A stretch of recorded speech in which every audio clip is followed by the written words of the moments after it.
What is going on, people? Don't mind my red face because I went outside, I walked, and I got sunburned.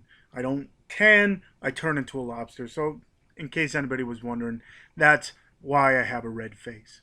Well, if you couldn't tell by the title, you know, the past, it seems like, I don't know, the past 3 months, it seems like a surgeon of people wanting to watch horror movies. And throughout my Facebook, throughout Instagram, throughout Twitter, people are asking what movies to watch, and it seems very good that horror is coming back as a genre that looks like everybody pretty much wants to see.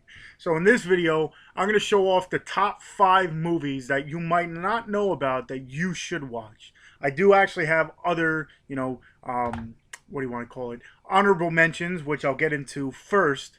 But there's 5 movies that I watched recently or in the past year or whatever that I think some I didn't know beforehand, and then I watched it and I was like, how did I not know about it? Or I saw trailers for and I was excited for and it took forever to come out, or whatever the case. I will give you 5 movies that you pretty much, I'd say, if you're looking for a movie to watch, definitely you should go ahead, check these out, and I think you'll really enjoy. I got some from like every kind of genre, like regular horror, gore, horror comedy. So before I get into those, my top 5, again, all these movies are going to show nothing wrong with any of them. I really do like them. It's just I had to limit it to 5, and those 5 I enjoyed on top of the other ones for reasons my own. But before I get into those, I do have 5 other movies that if you haven't checked them out yet, you should definitely check out. One is Burying the Ex. It stars Ashley Greene, Alexa Dondero. I think I said that right. And Anton Yelchin. Pretty much what this one is about is the one guy has a girlfriend. She's really not for him. She's definitely annoying. She's trying to change him and all this stuff. So it's definitely not a good fit for him. She ends up dying, and he runs into Alexa Dondero's character at a coffee shop slash like ice cream parlor slash stuff. Then they kind of fall in love, and for some reason the ex-girlfriend comes back to life, and now she's kind of messing everything up. But if you haven't seen this one, I say definitely go ahead. Another back from the dead kind of deal, a little lesser known one, and that's Life After Beth. Another horror comedy one where the girlfriend comes back and everything else. This one I haven't seen, but I've heard really good things about. So sooner or later I'm gonna have to sit down and watch it. So this might be a reason why it just missed my top 5, and that is Wormwood. I heard nothing but good things about this movie. So if you have, let me know in the comments. And if you haven't, I say check this one out too because I've heard nothing but good things. This one's put out by Joe Stafford. Stars Christy Ray. It's got David Long in it, and this one is Pieces of Talent. Another one that's a independent kind of movie, a little lower budget.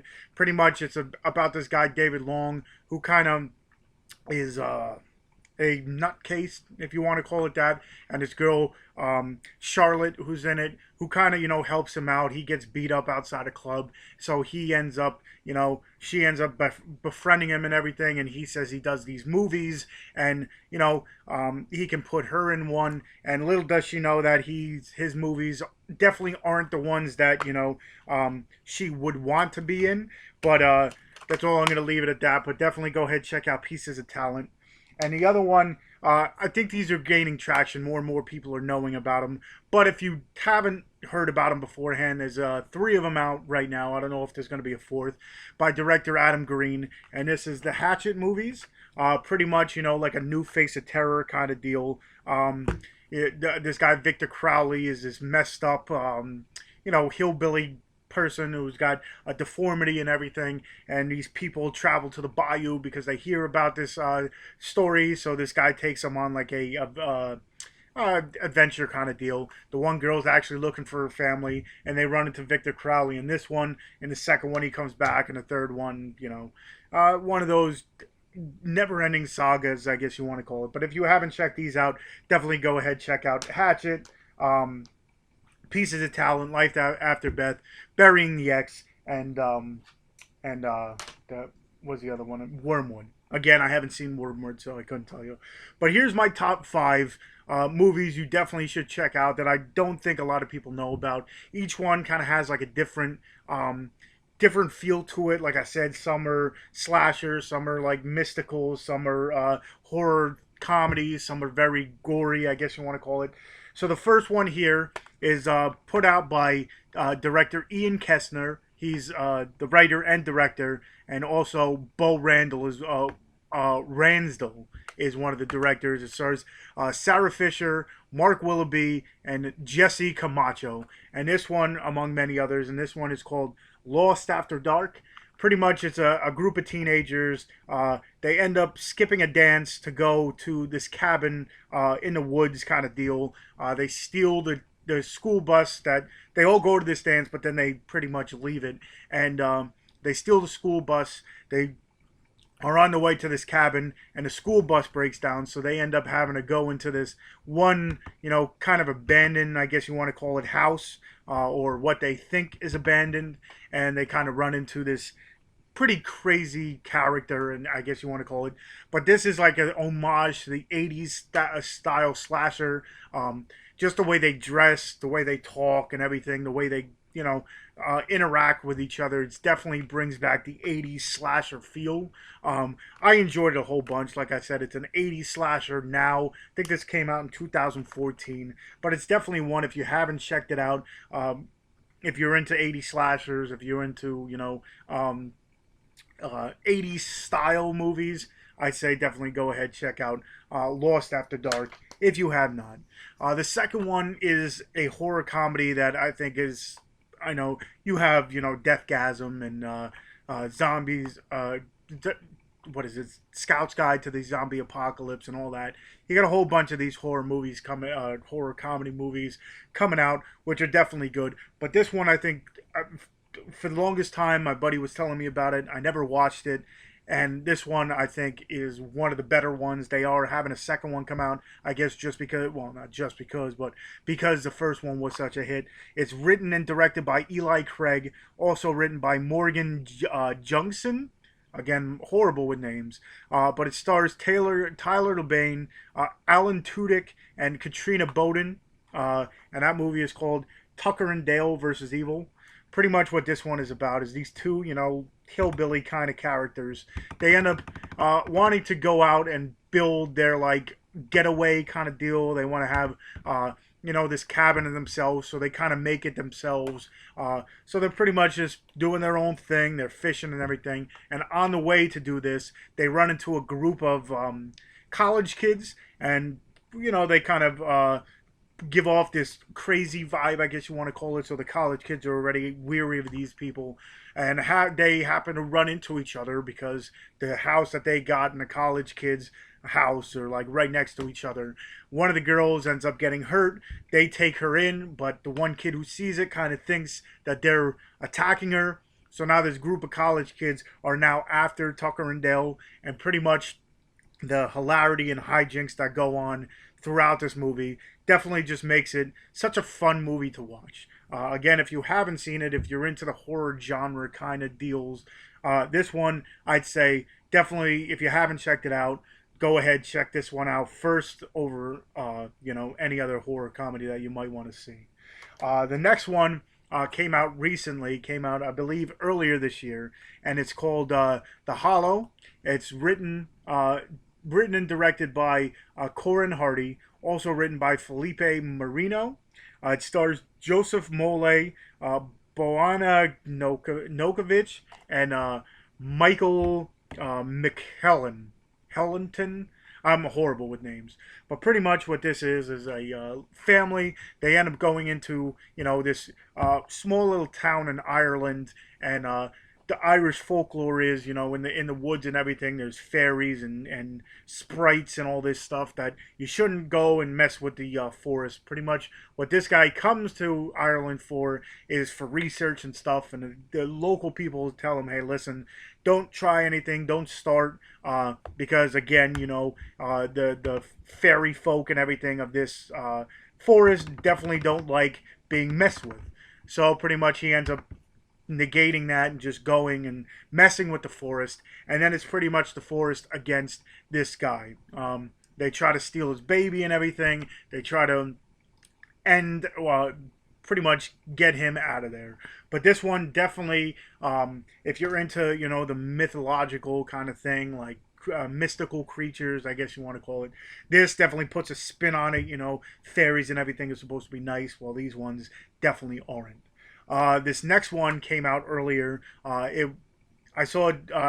I think they put it out a while ago, and then they got it redistributed and whatever. It's directed and written and directed by Scott Shermer. It stars Jason Crow. It stars Ellie Church, or Eli Church if you're Leo Pond, and it also stars Tristan Risk, two beautiful ladies. And that movie is Harvest Lake. This one I got signed and everything.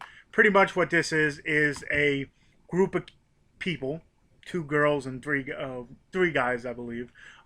They end up going to this cabin, and in the beginning of the movie, you see this couple kind of, doing their thing, and then something weird starts happening, and then they end up, it flashes forward to this couple going into this cabin and meeting this other guy. It's actually two girls, two guys, and then they end up running into this other guy. And let's just say there's something in the air that is making weird and strange things happening. Let's just say hashtag fluids in this movie. I don't want to give too much away, but this is definitely more the artsy type of movie. Definitely a little bit different than all the other ones I've seen, but it's definitely a good one. Again, it's more artsy. It's more. It's hard to explain. You got to watch it, but it's definitely one. If you're not into the gore aspect, if you're not into getting scared, this one has a weird vibe to it. And the last one is one came out in 2008 that I did not even know about. I saw a trailer for it, and I'm like, how did I not know about this movie? And it's written. It's directed by Toby Wilkins. It's written by Ian Schnorr and Kai Barry. It stars Shea Wingington, Jill Wagner, and Paolo Constanzo. And this one is Splinter. Pretty much what this one is this couple is driving down the road, and they kind of get their car hijacked, and this other couple kind of take them hostage. They need to get across the border for some reason. You really don't find out too much about it, but they have to get across the border. So they steal this car with the people in it, and they keep them kind of hostage on the way to where they're trying to get to.